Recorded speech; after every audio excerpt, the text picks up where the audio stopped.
जय हिंद साथियों। साथियों, आज हम पॉलिटी का उद्देश्य का जो है वो टॉपिक स्टार्ट करने जा रहे हैं। पॉलिटी के सारे टॉपिक्स हैं वो वन बाय वन हम यहाँ पे करेंगे। ये आपका अपना चैनल है, अपना परिवार है, जुड़े रहिएगा मेरे साथ। हम पहले तो सॉरी, पहले इसको टॉपिक को पढ़ेंगे अच्छे से विस्तार से। उसके बाद इसके आज तक के आए हुए क्वेश्चन आंसर जो है वो कर लेंगे। ऑब्जेक्टिव क्वेश्चन जितने आए हुए हैं वो कर लेंगे। उसके बाद अपन जो संभावित क्वेश्चन बनते हैं वो कर लेंगे। तो क्वेश्चन और आंसर करने से हमें ये पता चल जाएगा कि इस तरह के क्वेश्चन पूछे जाते हैं, और संभावित क्वेश्चन जो किस तरह से बनते हैं वो भी सारी चीज़ें आज अपन इस पे डिस्कस कर लेंगे। एक एक करके टॉपिक सारे करवा दिए जाएंगे। पॉलिटी के जो है, जो अभी अपन जैसे ये उद्देश्य का लिया है प्रस्तावना। प्रस्तावना के बाद अपन जैसे मूल अधिकार वगैरह आ जाएंगे, या फिर संघीय कार्यपालिका है, राज्य की कार्यपालिका है, सारे टॉपिक कर लेंगे। उद्देश्य का जो अपना टॉपिक है वो दिया हुआ है, जैसे अपना थर्ड ग्रेड का जो एग्जाम है उसमें भी मेंशन है, और एसआई का जो एग्जाम है उसमें है, आरएस के एग्जाम में अलग से उद्देश्य का। इन तीनों चारों जो बड़े एग्जाम है इनमें उद्देश्य का दे रखी है, तो इसलिए अपन को ये जानना जरूरी हो जाता है। आइए चलिए टॉपिक स्टार्ट करते हैं। सबसे पहले तो बात करते हैं अपन प्रस्तावना जो है वो अपन, इसका इतिहास क्या है। प्रस्तावना के बारे में अपन बात करें तो सबसे पहले प्रस्तावना जवाहरलाल नेहरू जी के द्वारा उद्देश्य प्रस्ताव लाया गया था संविधान सभा की तीसरी बैठक में।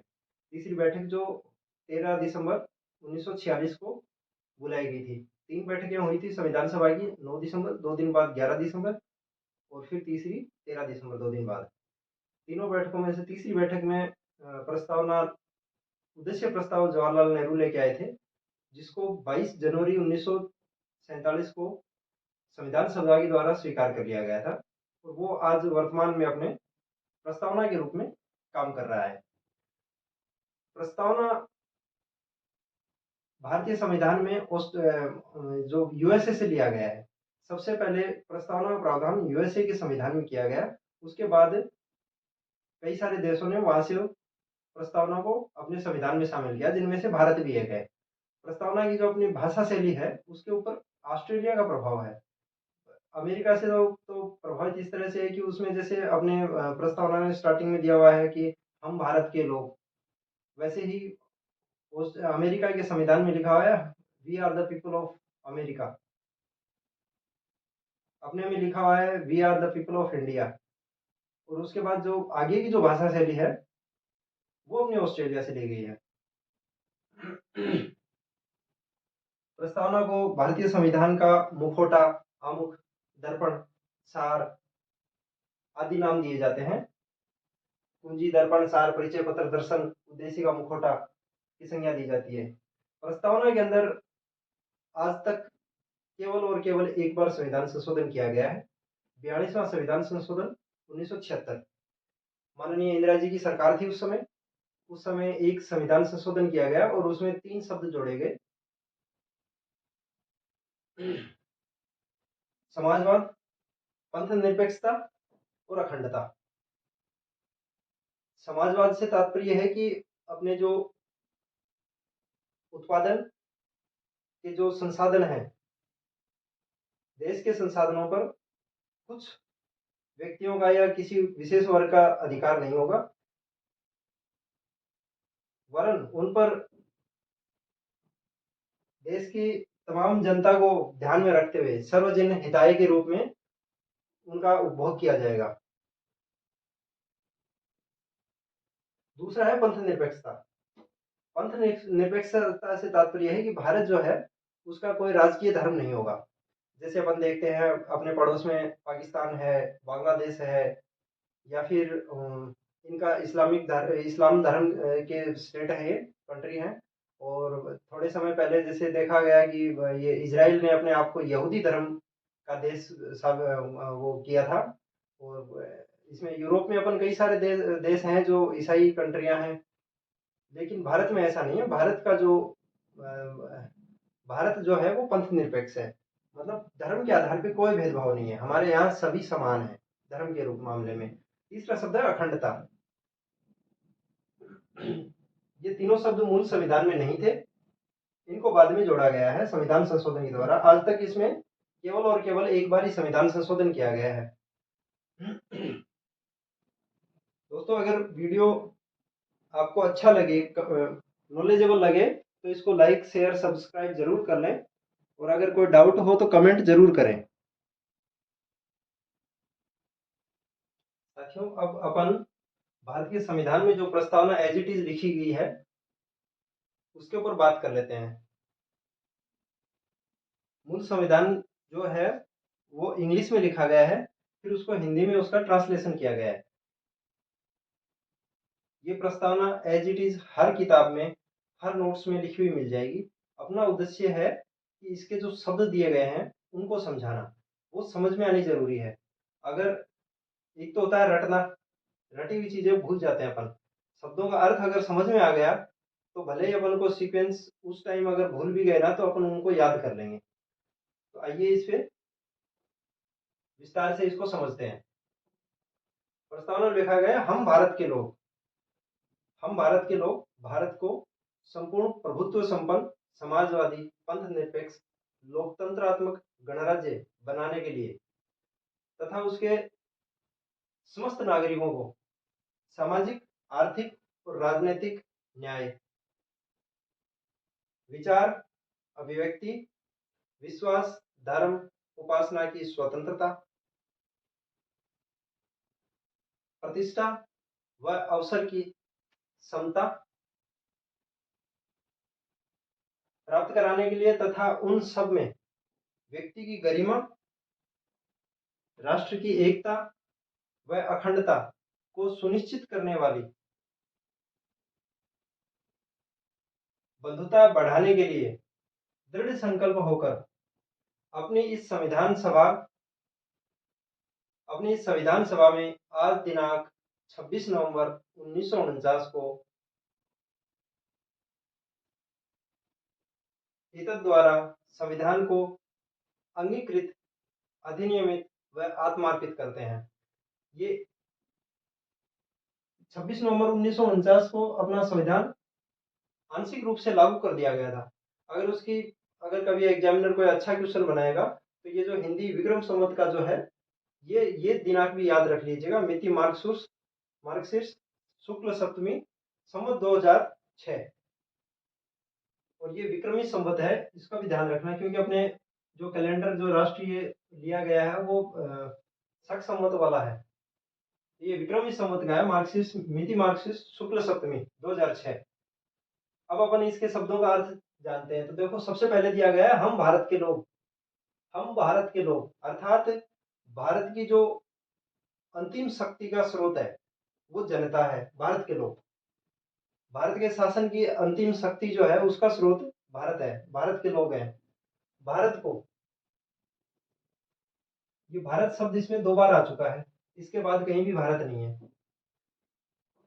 संपूर्ण प्रभुत्व संपन्न, भारत को संपूर्ण प्रभुत्व संपन्न, संपूर्ण प्रभुत्व संपन्न का अर्थ है, इससे तात्पर्य यह है कि हम जो जनता के अंतिम स्रोत, शक्ति का अंतिम स्रोत जनता है, जनता के चुने हुए प्रतिनिधियों की बनी हुई सरकार, सरकार जो है वो डिसीजन लेती है। फाइनल जो अंतिम निर्णय है वो अपनी चुनी हुई भारत सरकार लेती है। इसके ऊपर चाहे वो अपने इंटरनल मामले हो चाहे एक्सटर्नल मामले हो, चाहे विदेश से संबंधित कोई भी संधि समझौता कुछ भी हो, या फिर अंदर अपने को संविधान में संशोधन करना हो, कुछ भी हो, अंतिम जो निर्णय है वो अपनी भारत सरकार करेगी, उसके ऊपर किसी का कोई दबाव नहीं है।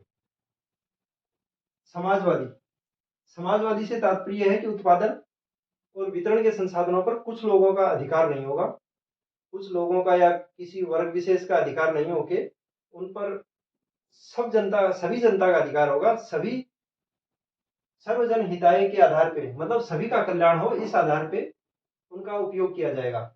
पंथ निरपेक्ष, पंथ निरपेक्ष जो कि पहले बता दिया जा चुका है कि अपने देश का कोई राज धर्म नहीं होगा।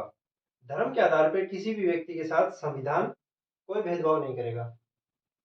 लोकतंत्रात्मक, लोकतंत्रात्मक का मतलब भी यही होता है कि हमारी जो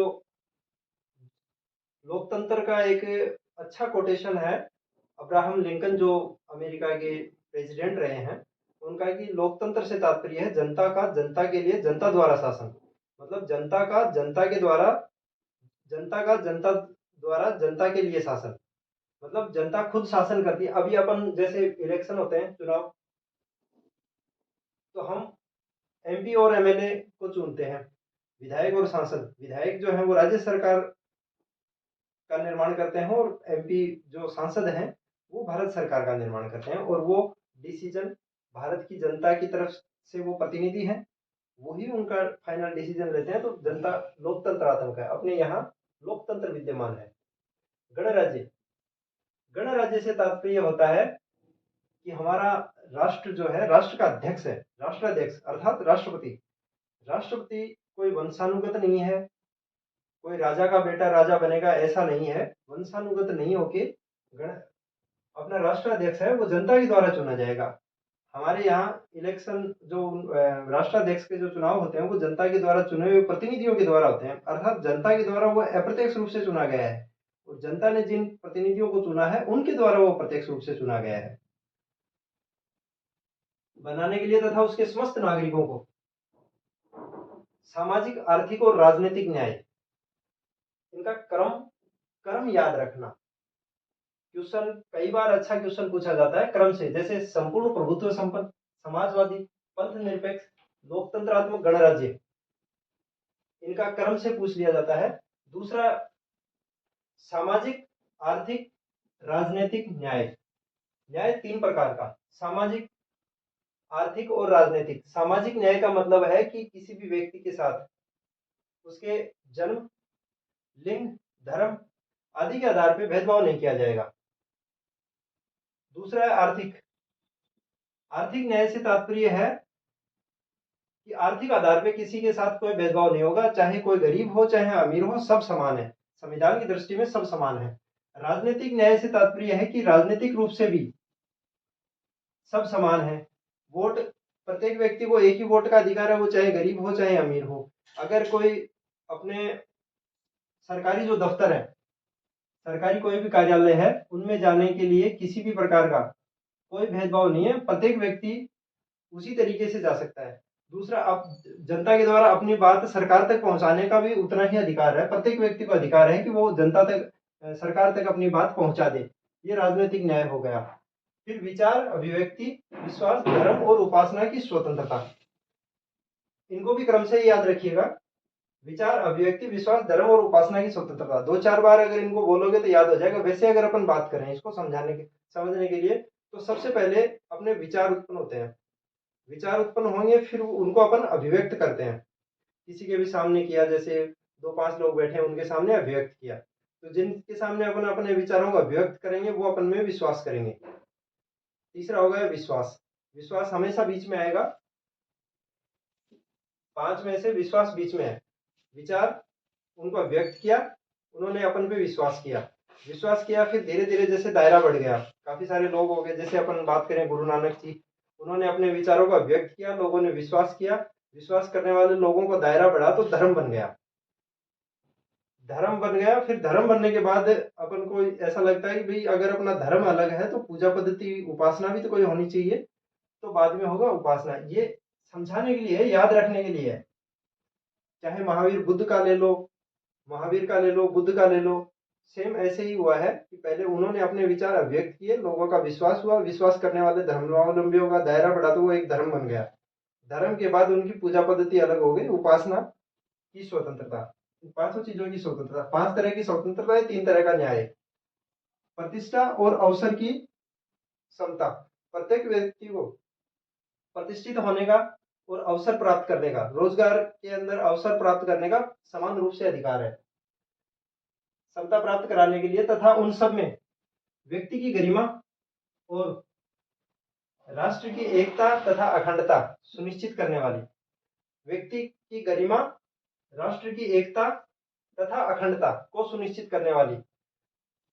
अभी अपन को जैसे ये स्वतंत्रता दे दी गई, इसका मतलब ये नहीं है कि अपन देश को तोड़ दें या बांट दें या फिर किसी की गरिमा को ठेस पहुंचाए, ऐसा नहीं है। अगर अपन राष्ट्र की एकता के साथ अगर खिलवाड़ करेंगे, उसकी अखंडता के साथ खिलवाड़ करेंगे, तो उस व्यक्ति को धर लिया जाएगा और उसका जाब्ता कैसे क्या किया जाता है सब कुछ अवेलेबल है हमारे पास। इंटेलिजेंस, आर्मी, पुलिस, सारी तरह की व्यवस्था है उसको, उसका तो फिर स्वतंत्रता वगैरह कुछ नहीं बचती है। बंधुता बढ़ाने के लिए दृढ़ संकल्प होकर अपनी संविधान सभा में आज दिनांक 26 नवंबर 1949 को मिति मार्क्सिस्ट शुक्ल सप्तमी संवत 2000 विक्रमी को एतद द्वारा संविधान को अंगीकृत, अधिनियमित, नियमित और आत्मार्पित करते हैं। ये जो दिनांक है 26 नवंबर 1949, हमारा संविधान 26 जनवरी 1950 को लागू हुआ था पूर्ण रूप से। उससे पहले ही 26 नवंबर 1949 को आंशिक रूप से उसके कुछ उपबंध, कुछ भाग लागू कर दिए गए थे। 26 नवंबर को अपना अभी संविधान दिवस मनाया जा रहा है 2015 से। उससे पहले उसको विधि दिवस के रूप में मनाया जाता था। बाद में उसको 26 जनवरी 1950 को लागू किया गया पूर्ण रूप से। 26 जनवरी 1950 ही क्यों? अपने हमारे देश का संविधान जैसे 26 नवंबर 1949 को आंशिक रूप से लागू कर दिया गया और इस दिन के रूप में विधि दिवस के रूप में मनाया जाता है, और 2015 के बाद अपन इसको संविधान दिवस के रूप में मनाते हैं। अब 26 जनवरी 1950 ही क्यों? 26 जनवरी ही क्यों चुना गया? क्योंकि लाहौर अधिवेशन के ऐतिहासिक महत्व के कारण लाहौर अधिवेशन जो हुआ था 31 दिसंबर 1929 की मध्य रात्रि को जवाहरलाल नेहरू ने रावी नदी के तट पर तिरंगा फहराया था और संकल्प किया था कि आने वाली 26 जनवरी और हर साल, प्रत्येक साल 26 जनवरी को अपन अपना स्वाधीनता दिवस मनाएंगे। स्वाधीनता दिवस के रूप में मनाया जाएगा 26 जनवरी को। स्वाधीनता दिवस तो अपना बाद में 15 अगस्त को हुआ, तो 15 अगस्त को अपन स्वाधीनता दिवस के रूप में मनाते हैं। लेकिन उसको याद रखने के लिए संविधान, इसको गणतंत्रता दिवस के रूप में मनाने के लिए संविधान को 26 जनवरी 1950 को लागू किया गया। उसके बाद से हम गणतंत्र दिवस के रूप में 26 जनवरी को हर साल हर्षोल्लास से मनाते हैं। दोस्तों, जैसे जैसे मैं पढ़ा रहा हूं वैसे वैसे आप नोट्स बनाते जाइए, क्योंकि वीडियो अपन बार बार नहीं देख पाएंगे, और मैं ना ही आपको कहूंगा कि इसको 5 बार देखें, 7 बार देखें, ऐसा कुछ नहीं है। आप इनके नोट्स बना लीजिए ताकि कम टाइम में आप इनको रिवाइज कर पाए। अगर नोट्स नहीं बनाते हैं, वीडियो देख लिया एक बार, ऐसे लगेगा कि याद हो गया सब कुछ, लेकिन बाद में इन चीजों का अपन भूल जाते हैं। इसलिए नोट्स अगर अपने होंगे तो वो भविष्य में भी काम आएंगे अपने। जब तक जॉब नहीं लगेंगे तब तक नोट्स काम आते रहेंगे। नोट्स तैयार हो जाएंगे तो जो टॉपिक आधा घंटा लगेगा उसको आप 10 मिनट में रिवाइज कर देंगे। दोस्तों, अभी बात कर लेते हैं प्रस्तावना के तत्वों की। प्रस्तावना के क्या क्या तत्व हैं? चार तत्व हैं प्रस्तावना के। पहला है शासन की अंतिम शक्ति। शासन की अंतिम शक्ति भारत की जनता में निहित है। अपन जो पहले पढ़ चुके हैं प्रस्तावना में, उसका सारांश यही है। ये चार चीजें हैं, चार प्रस्तावना के चार तत्व हैं। इन चार तत्वों में प्रस्तावना का पूरा निचोड़ आ जाएगा। दूसरा है उद्देश्य। शासन की अंतिम शक्ति भारत की जनता में निहित है। दूसरा है उद्देश्य। उद्देश्य ये चार प्रकार के हैं। पहला न्याय, अपन वहां से पढ़ना स्टार्ट किया था। हम भारत के लोग भारत को संपूर्ण प्रभुत्व संपन्न समाजवादी पंथ निरपेक्ष लोकतंत्रात्मक गणराज्य बनाने के लिए तथा समस्त नागरिकों को सामाजिक, आर्थिक, राजनीतिक न्याय। फिर उसके बाद आया था विचार, अभिव्यक्ति, विश्वास, धर्म और उपासना की स्वतंत्रता, समता, प्रतिष्ठा और अवसर की, और बंधुता मतलब भाईचारे की भावना। ये चार इसके उद्देश्य है। न्याय, स्वतंत्रता, समता, बंधुता। क्रमशः ही याद रखना उनको। फिर आपको दोबारा बता रहा हूं मैं कि इनके क्रम अक्सर पूछे जाते हैं। एक अच्छे लेवल का जो क्वेश्चन बनता है वो क्रम से बनता है। क्रम न्याय का हो गया, जो मैंने बता दिया आपको, सा आ रा, सामाजिक, आर्थिक, राजनीतिक न्याय। स्वतंत्रता 5 प्रकार की। विचार, फिर अभिव्यक्ति, विश्वास, धर्म और उपासना की स्वतंत्रता। समता होगी, प्रतिष्ठा और अवसर की समता, और बंधुता। प्रस्तावना तीसरा तत्व है संविधान में शासन की प्रकृति। अपने भारत में जो शासन है उसकी प्रकृति कैसी है, जो अपन ने पढ़ा भी था। SSPLG, इनको क्रमशः ही याद रख लेना। संपूर्ण प्रभुत्व संपन्न, समाजवादी, पंथ निरपेक्ष, लोकतंत्रात्मक, गणराज्य। इनको अगर याद रखने की अगर अपन बात करें तो रीजनिंग आपने रीजनिंग जरूर पढ़ी होगी। रीजनिंग में अपन पढ़ते हैं ABCD जो अल्फाबेट है उनको क्रम से बात करते हैं। तो जैसे ए अगर 1 पे आता है, बी 2 पे आता है, तो एस 19 पे आता है। फिर दूसरा भी एस है, तीसरा पी है, पी आता है 16 पे, एल आता है 12 पे और जी आता है 7 पे। क्रम से घटता हुआ क्रम है ये, 19 19 16 12 7, S S P L G. क्रम से याद रखने के लिए, क्योंकि ये शब्द जो मैंने क्रम से बता दिया तो आपको याद रह जाएंगे। न्याय की बात की जाए, सा आ रा, सामाजिक आर्थिक राजनीतिक न्याय। चौथा तत्व आता है संविधान को अंगीकृत करने की तिथि, जो सबसे लास्ट में दिया हुआ था, 26 नवंबर 1949। अब एक क्वेश्चन देख लेते हैं जिसके आधार पे आपके अगर बाई चांस कभी ऐसा क्वेश्चन आ जाए सामने तो डाउट नहीं रहेगा। आप इसका, भारतीय शासन व्यवस्था की सर्वोच्च शक्ति किसमें निहित है? क्वेश्चन अगर पूछा जाए कि भारतीय शासन व्यवस्था की सर्वोच्च शक्ति किसमें निहित है, अगर ऑप्शन इस तरह के आते हैं, ए प्रधानमंत्री, बी राष्ट्रपति, सी संसद और डी संविधान। आप भी कमेंट के अंदर इसका आंसर दीजिए। उम्मीद है आप इसका आंसर दे पाएंगे। कमेंट में लिख कर दीजिए, लिखेंगे तो वो आपके याद हो जाएगा। आप अगर कमेंट लिखते हैं तो वो आपके परमानेंटली याद हो जाएगा। ये अगर ऑप्शन आते हैं प्रधानमंत्री, राष्ट्रपति, संसद, संविधान, तो इसका आंसर हमेशा संसद होगा, संविधान होगा, सॉरी। प्रधानमंत्री, राष्ट्रपति, चाहे प्रधानमंत्री हो, चाहे राष्ट्रपति हो, चाहे संसद हो, सबको शक्ति संविधान से मिलती है। अब सेम क्वेश्चन हो, भारतीय शासन व्यवस्था की सर्वोच्च शक्ति किसमें निहित है, और ऑप्शन थोड़े से चेंज कर दिए जाए। ऑप्शन ए प्रधानमंत्री, बी संसद, सी संविधान और डी भारत की जनता। तो इस तरह के अगर ऑप्शन आ जाए तो हमेशा आंसर अपना भारत की जनता होगी। सर्वोच्च शक्ति भारत की जनता में निहित है। संविधान हमेशा सेकंड प्रायोरिटी पे रखना, पहली प्रायोरिटी भारत की जनता होगी। भारत की जनता अगर ऑप्शन में नहीं आता है तो उसके बाद संविधान होगा। उम्मीद करता हूँ ये इस क्वेश्चन के माध्यम से ये आपको समझ में आया होगा कि संविधान आंसर होता है या भारत की जनता होता है, और अगर दोनों आ जाए तो क्या आंसर होता है। दोस्तों फिर कह रहा हूं मैं आपको, इनके नोट्स आप बनाते चलें ताकि रिवीजन के टाइम बहुत काम आएंगे।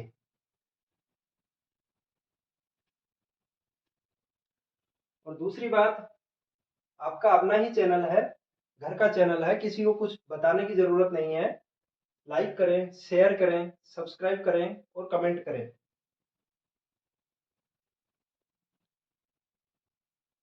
काफी सारे दोस्त हैं जिन्होंने अभी तक लाइक नहीं किया है चैनल को, वीडियो को लाइक करें। लाइक करने के पैसे खर्च नहीं हो रहे, न सब्सक्राइब करने का पैसा है, किसी भी चीज का अपना कोई शुल्क नहीं है, सब कुछ निःशुल्क है, तो उसमें कंजूसी क्यों। स्लाइड लिख के मैं इसलिए पढ़ा रहा हूं ताकि लिखने में जो समय खर्च होता है वो बच जाए। लिखने में खर्च होता है, समय भी खर्च होता है और दूसरा डाटा भी खर्च होता है। आप लोगों के पास डाटा की भी तो रहती होगी, तो इसमें मैं लिख लेता हूं, उसके बाद समझा देता हूं।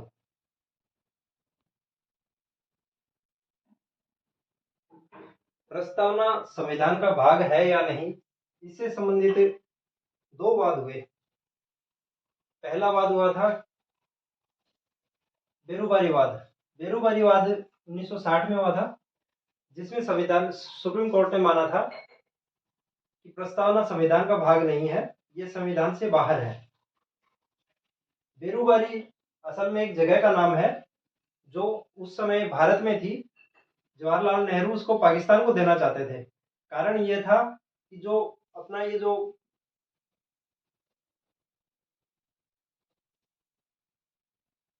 भारत का जो पूर्वोत्तर वाला हिस्सा है,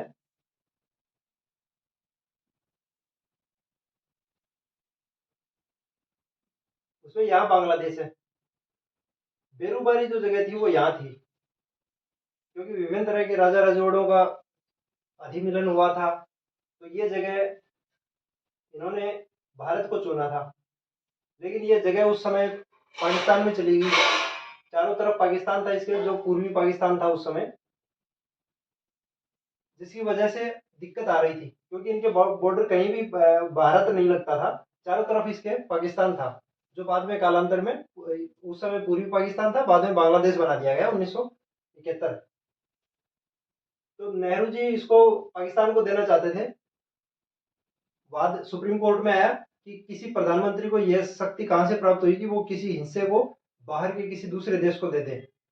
तो मामला प्रस्तावना तक गया कि प्रस्तावना से संबंधित मामला हुआ, तो फिर संविधान ने यह माना, सुप्रीम कोर्ट ने डिसीजन दिया कि प्रस्तावना के आधार पर हम यह निर्णय नहीं ले सकते कि यह शक्ति भारत के प्रधानमंत्री को प्राप्त है या नहीं है। और उन्होंने प्रस्तावना को संविधान का हिस्सा मानने से मना कर दिया कि प्रस्तावना संविधान का हिस्सा नहीं है। जैसे संविधान के 22 भाग हैं, वो पहले प्रस्तावना आती है, उसके बाद 1 2 3 करके 22 भाग आते हैं पूरे, उनमें आर्टिकल आते हैं। प्रस्तावना को बाहर मान लिया गया। बेरूबारी मतलब बेरू बाहरी, बाहरी से याद रख लेना कि प्रस्तावना संविधान से बाहर। दूसरा वाद हुआ था केशवानंद भारती वाद, 1973 1973 में ये वाद हुआ था। ये बहुत प्रसिद्ध वाद है, ये काफी जगह देखने को मिलेगा, इसको याद कर लेना, क्योंकि ये कई जगह ये शब्द आएगा केशवानंद भारती। एक आता है संविधान का मूल ढांचा, वो इसी वाद के बाद सुप्रीम कोर्ट ने संविधान का मूल ढांचा वाला सिद्धांत दिया था। इसमें माना था कि प्रस्तावना जो है वो संविधान का अभिन्न अंग है। दूसरा माना था कि संविधान के मूल ढांचे को छोड़कर, यह शब्द आ गया संविधान का मूल ढांचा, प्रस्तावना के मूल ढांचे को छोड़कर संसद है वो इसमें संविधान संशोधन कर सकती है। मूल ढांचे को छोड़कर, मूल ढांचे में का ये निर्धारित कर दिया गया है कि मूल ढांचे से संबंधित जो चीजें हैं उनको छोड़कर संसद है वो उनमें संशोधन कर सकती है।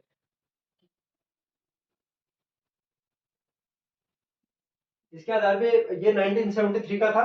तो 1976 में पहला संविधान संशोधन, इसमें प्रस्तावना में एकमात्र संविधान संशोधन हुआ है आज तक का, 1976 में 42वां संविधान संशोधन, जिसके अंतर्गत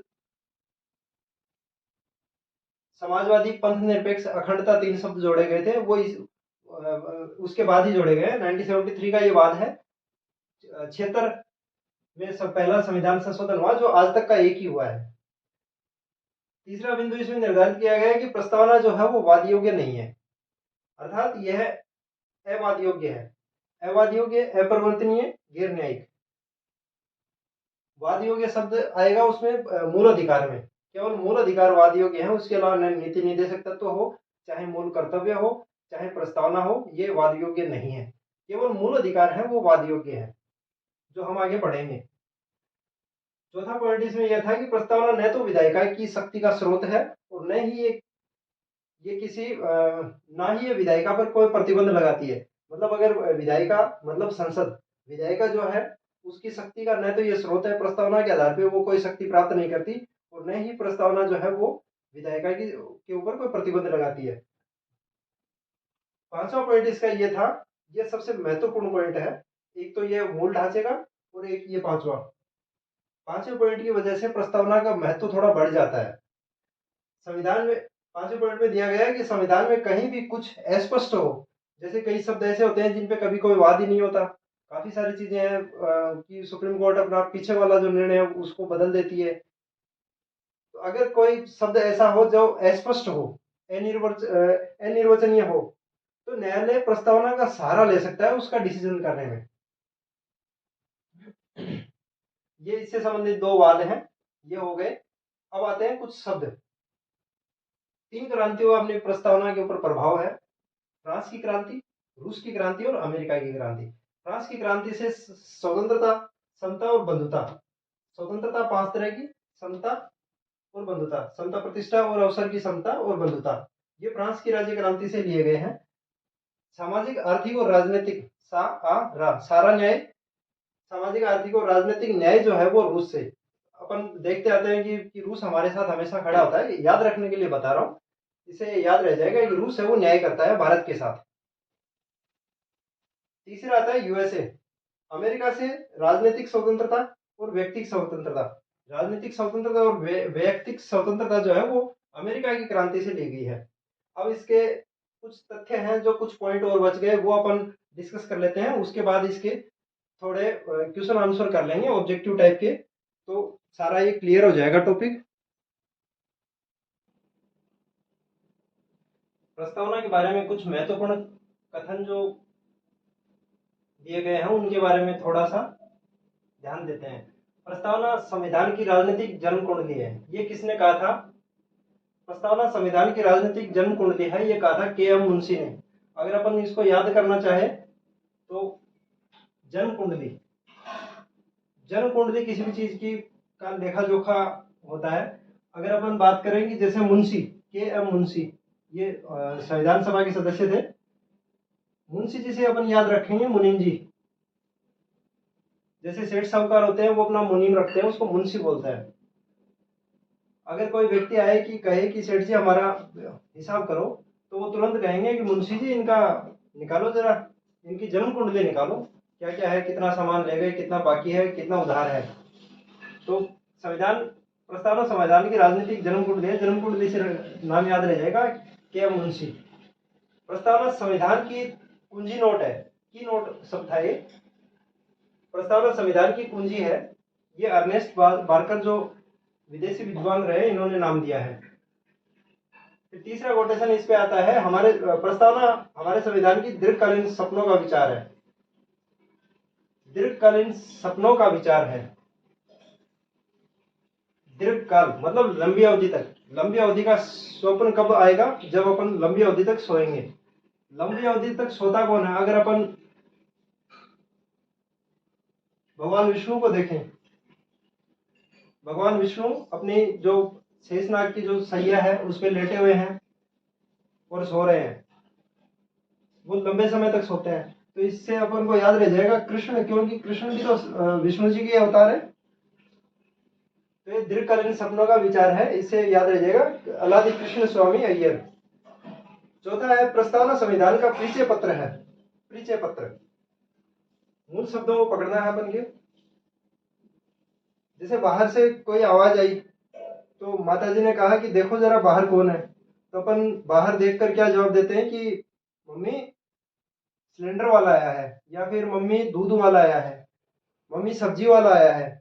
इस तरह से अपन बताते हैं। तो ये ठीक वैसा ही है, मतलब परिचय देते हैं उसका कि कौन है बाहर, रद्दी वाला है, कबाड़ी वाला है, सब्जी वाला है, कौन है। तो परिचय पत्र, NA पालकी वाला। परिचय पत्र से याद रह जाएगा कि पालकी वाला आया है बाहर। पांचवा प्रस्तावना संविधान की आत्मा है। ये कई बार पूछा हुआ क्वेश्चन है, इसमें कई बार क्वेश्चन बन चुका है, रिपीटेड क्वेश्चन है, ये कई बार पूछा गया है। ये प्रस्तावना संविधान की आत्मा है, ये कोटेशन दिया था ठाकुरदास भार्गव ने। सबसे पहले तो इन्होंने दिया था, ठाकुरदास भार्गव, जवाहरलाल नेहरू और मोहम्मद हिदायतुल्ला, जो CJI रहे हैं, चीफ जस्टिस ऑफ इंडिया रहे हैं। और इन्होंने, मोहम्मद हिदायतुल्ला जी ने राष्ट्रपति का भी पद ग्रहण किया है, जो कार्यवाहक राष्ट्रपति के रूप में भी इन्होंने कार्य किया है। अगर पूछा जाए कि सबसे पहले ये किसने दिया था कि प्रस्तावना संविधान की आत्मा है, सबसे पहले ठाकुरदास भार्गव। ये नहीं हो तो जवाहरलाल नेहरू, मोहम्मद हिदायतुल्ला, इनमें से कोई भी आ जाएगा ऑप्शन में। सबसे पहले की बात की जाए तो ठाकुरदास भार्गव है। एक विशेष बात ध्यान रखना आत्मा के बारे में, संविधान की आत्मा।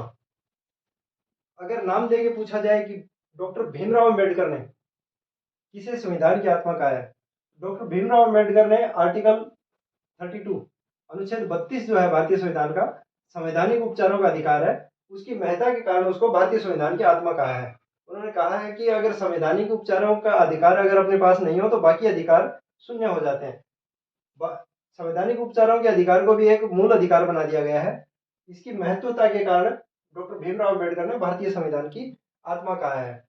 दोस्तों, अब अपन कुछ ऑब्जेक्टिव क्वेश्चंस पे बात कर लेंगे, जिसके माध्यम से ये अपना कंसेप्ट जो भी अपन ने पढ़ा है वो क्लियर हो जाएगा, अच्छे से समझ में आ जाएगा। फिर अपन एक ये भी समझ पाएंगे कि पहले क्वेश्चन किस तरह के पूछे गए हैं और किस तरह के पैटर्न, किस टाइप के क्वेश्चन आते हैं, उन पे अपन डिस्कस कर लेते हैं। कुछ आए हुए क्वेश्चन और कुछ वे क्वेश्चन जो संभावित हैं आने वाले एग्जामों में आ सकते हैं। पहला प्रश्न है, संविधान की प्रस्तावना में शामिल है एक संपूर्ण प्रभुत्व संपन्न समाजवादी पंथ निरपेक्ष लोकतंत्र गणराज्य। ये इसके ऑप्शन है 1 2 3 4 सही है, 1 2 3 सही है, 1 2 3 4 5 सही है, 1 3 5 सही है। आंसर देने का प्रयास करें। बहुत ही आसान है क्योंकि आपको पूरी चीजें पढ़ा दी गई है। आंसर आप इसमें कमेंट भी कर सकते हैं, कमेंट करने से आपको याद हो जाएगा। इसका आंसर संपूर्ण प्रभुत्व संपन्न समाजवादी पंथ निरपेक्ष लोकतंत्र राजतंत्र। तो इसका आंसर राजतंत्र इसमें नहीं है, तो 1 2 3 4 ऑप्शन ए सही है इसका। संपूर्ण प्रभुत्व संपन्न समाजवादी पंथ निरपेक्ष लोकतंत्रात्मक गणराज्य था, गणराज्य की जगह राजतंत्र दे दिया। संविधान की प्रस्तावना में किसे शामिल किया गया है? सामाजिक न्याय, आर्थिक न्याय, राजनीतिक न्याय, मानवाधिकार, शैक्षणिक न्याय। आंसर दीजिए।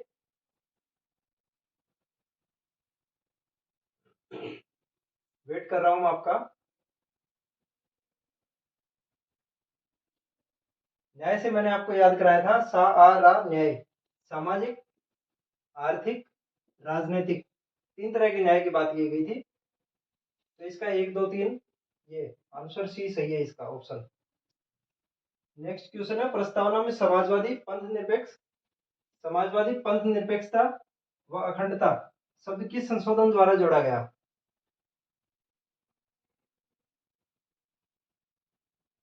इसको अपने 42वें संविधान संशोधन के द्वारा जोड़ा गया था। एकमात्र संविधान संशोधन हुआ है प्रस्तावना में।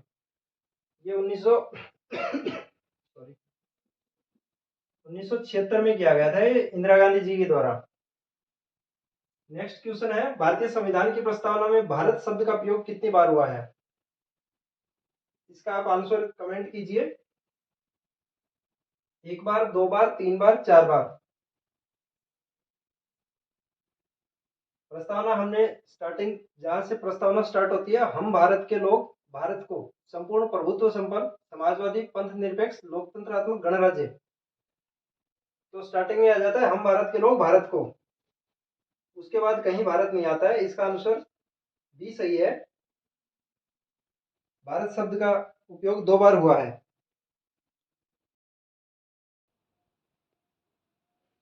अगला प्रश्न है प्रस्तावना को संविधान का अंग माना गया। ऑप्शन ए बेरूबारीवाद से, बी केशवानंद भारतीवाद से, सी सज्जन सिंह वाद से और डी गोलकनाथवाद से। अपन ने 2 वाद पढ़े थे, उसमें बेरूबारीवाद जो था उसमें बेरूबारी मतलब बेरू बाहरी, प्रस्तावना को संविधान से बाहर कर दिया गया था। दूसरा था केशवानंद भारतीवाद, जिसमें अपन ने पढ़ा था कि इसको संविधान का हिस्सा मान लिया गया था और 3 4 पॉइंट इसके साथ और भी बढ़े थे। तो इसका आंसर ऑप्शन बी रहेगा। केशवानंद भारतीवाद से मूल ढांचा, संविधान के जो मूल ढांचे का वाद है, मूल ढांचे का सिद्धांत है, वो भी लागू किया गया था 1973 और ये 1960 का था। अगला प्रश्न है संविधान की प्रस्तावना का सही अनुक्रम है। ये जो मैं बता रहा था सीरियल से, उस तरह का क्वेश्चन आ गया। ये काफी अच्छे लेवल के क्वेश्चन होते हैं। संप्रभु प्रजातंत्र, प्रजातांत्रिक धर्मनिरपेक्ष गणतंत्र। ऑप्शन बी है संप्रभु समाजवादी प्रजातांत्रिक धर्मनिरपेक्ष गणतंत्र। सी है संप्रभु समाजवादी धर्मनिरपेक्ष प्रजातांत्रिक गणतंत्र। डी है संप्रभु धर्मनिरपेक्ष प्रजातांत्रिक समाजवादी गणतंत्र। जिसके क्रम अगर याद नहीं है तो उसके इन क्वेश्चंस में हवा नहीं लगेगी और ये डेफिनेटली गलत करके आएंगे। अपन ने याद किया था SSPLG, SSPLG संपूर्ण प्रभुत्व संपन्न समाजवादी पंथ निरपेक्ष लोकतंत्रात्मक गणराज्य। ये पंथ निरपेक्ष है।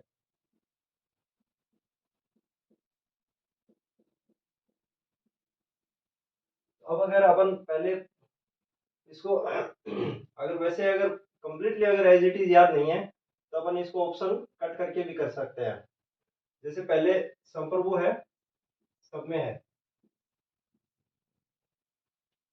समाजवादी, दूसरा शब्द अपन देखते हैं समाजवादी, तो इसमें नहीं है, ये हट जाएगा। समाजवादी इसमें है, इसमें नहीं है। ये हट जाएगा, दो दो ऑप्शन रिजेक्ट हो चुके हैं। अब तीसरा आता है अपना पंथ निरपेक्ष। इसका प्रजातांत्रिक है, पंथ निरपेक्ष नहीं है। ये पी का ये भी ध्यान रखें, प्रजातांत्रिक नहीं है, सब थोड़े से बदल दिया गया है। ये धर्मनिरपेक्ष है और ये आंसर सही हो जाएगा अपना।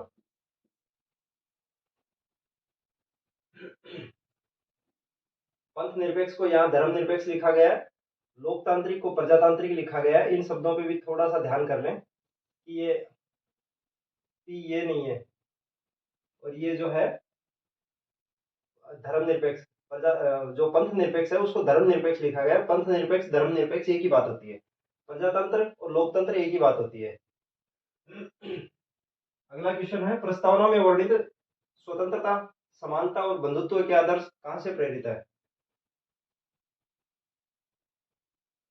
रूस की क्रांति से, ऑप्शन बी अमेरिका के संविधान से, ऑप्शन सी फ्रांसीसी क्रांति से, और डी आयरिश क्रांति से। आयरिश क्रांति से अपना इसमें कोई लेना देना नहीं है प्रस्तावना में। ये तीनों चीजें बच गई, इनमें से एक डाउट हो सकता है।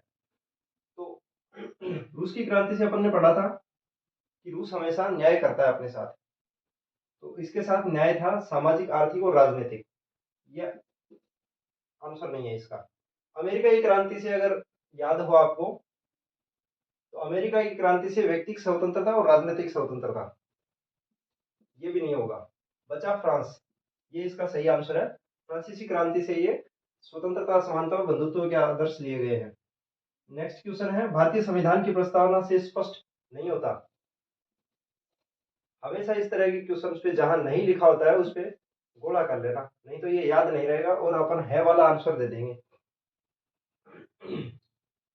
शासन का उद्देश्य, ऑप्शन बी है संविधान को अंगीकृत करने की तिथि, ऑप्शन सी है संविधान को लागू करने की तिथि, और डी है संविधान की प्रकृति।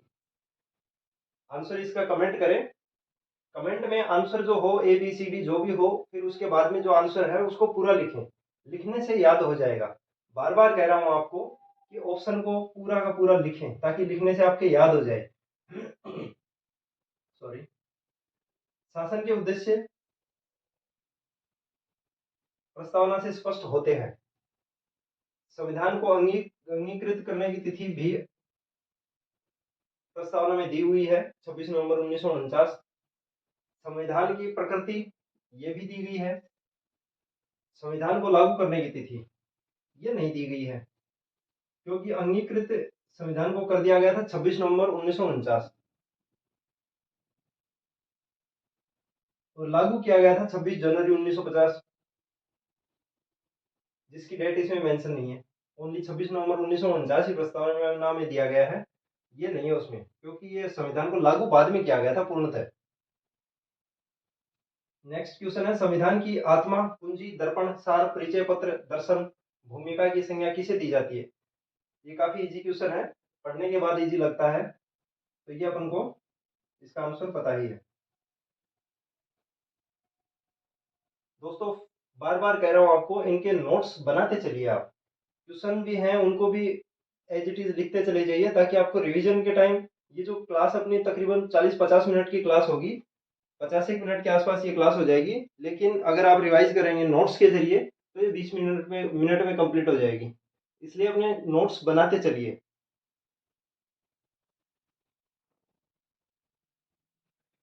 नेक्स्ट क्वेश्चन है, भारत के संविधान को अंगीकृत, अधिनियमित तथा आत्मार्पित कब किया गया?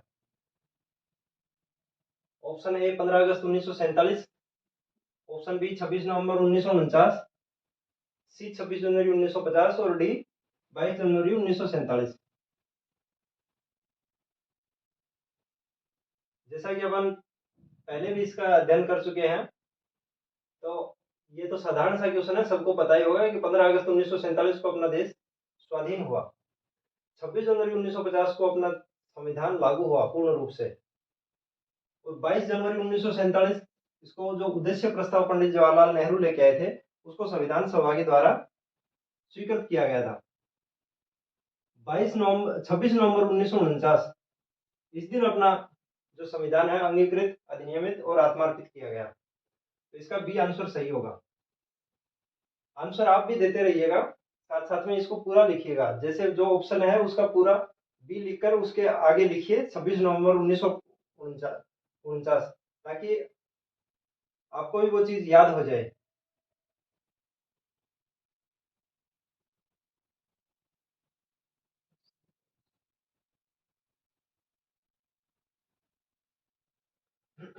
प्रस्तावना को भारत प्रस्तावना को सर्वप्रथम संविधान की आत्मा किसने कहा?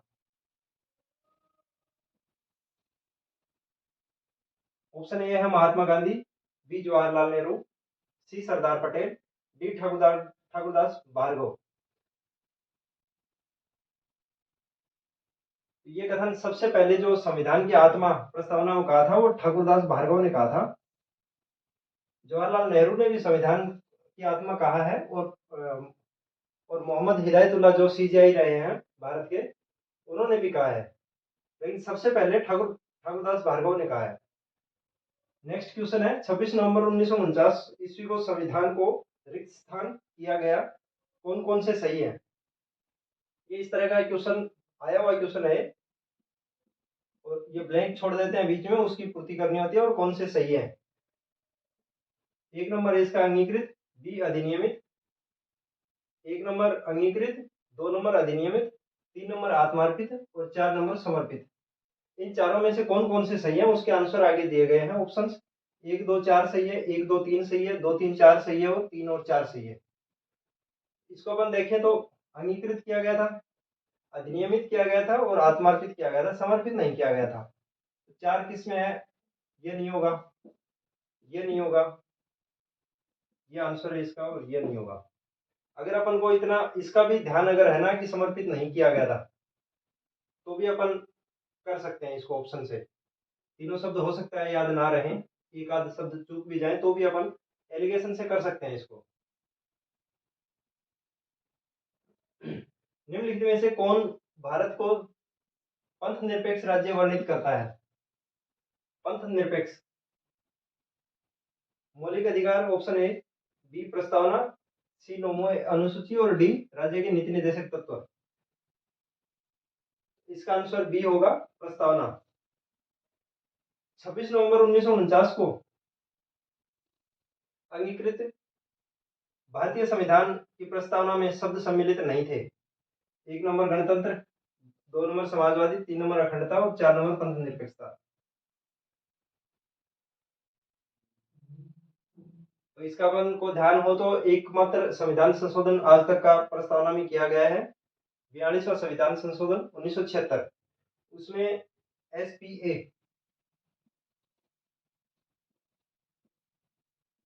ये भी क्रम से है, S19, P16,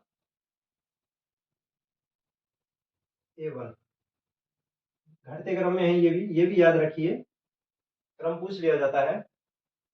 तो समाजवाद, पंथ निरपेक्ष, और अखंडता, ये शब्द बाद में जोड़े गए हैं। तो इसको अपन सम्मिलित नहीं वाले ही पूछे हैं। तो कौन कौन से सम्मिलित नहीं थे? समाजवादी सम्मिलित नहीं था, अखंडता नहीं था, पंथ निरपेक्ष नहीं था, गणतंत्र पहले से ही था। तो इसका आंसर दो तीन चार, बी आंसर इसका, बी ऑप्शन इसका सही आंसर है, दो तीन चार। काफी सारे जो पीछे के आए हुए क्वेश्चंस हैं वो भी अपन ने करे, किस किस तरह के क्वेश्चंस बन सकते हैं उसका हमें इससे अंदाजा हो गया होगा। आपसे भी अनुरोध है कि अगर उद्देशिका से संबंधित अगर कहीं से क्वेश्चन मिलते हैं आपको ऑब्जेक्टिव, तो वो लगाकर देखना कि अपने पढ़ाए हुए में से कितने कवर हो पाते हैं। अगर एक आध कोई क्वेश्चन बाई चांस 99% इसी में से आएगा, 1% की गुंजाइश बचती है। अगर कोई अलग से आपको कोई क्वेश्चन मिल जाए, तो नोट्स बनाते समय अपने थोड़ी थोड़ी जगह छोड़ते चलेंगे, खाली जगह छोड़ देंगे, ताकि उसमें बाद में अगर कुछ एक आध चीज कोई नई सामने आ जाए तो वो उसमें ऐड ऑन कर देंगे। हमेशा नोट्स जो बनाओ उसमें जगह खाली छोड़ते चलो, ताकि उसमें अगर कुछ एक चीज अगर कोई, क्योंकि 100% पढ़ाना संभव नहीं होता है। अगर अपन 100% पढ़ाएंगे तो इतने बड़े बड़े ही दो वीडियो बन जाएंगे, इसके कम से कम 2 घंटे में टॉपिक पूरा होगा। तो कुछ एक चीज जो इम्पोर्टेंट है अपन 90-95 99% तक कवर कर सकते हैं। 2-5% के चक्कर में अपन इसको ज्यादा टाइम नहीं दे सकते। तो इसलिए आपका 99% मान के चलना, इसी में से आएंगे क्वेश्चन। और 1% के चक्कर में कभी पढ़ना भी नहीं चाहिए। अगर आपको लगता है कि एक आध चीज़ एक्स्ट्रा है तो उसको आप जगह छोड़ते चलिए नोट्स में और उसको मेंशन कर लीजिए। वीडियो को लाइक करें, अपने चैनल को सब्सक्राइब करें और दोस्तों में अपनों में शेयर ज़रूर करें। धन्यवाद दोस्तों, आप लोगों ने यहाँ तक अपना धैर्य के साथ वीडियो को देखा है। आपका टॉपिक उद्देशिका या प्रस्तावना या प्रियम्बल से क्वेश्चन जहाँ भी आएंगे आप कभी इसमें मार नहीं खाएंगे। नोट्स जो है वो एक दो बार कभी बीच बीच में रिवाइज करते रहिएगा। वीडियो को देखने की आपको आवश्यकता नहीं पड़ेगी बार बार। धन्यवाद साथियों। जय हिंद।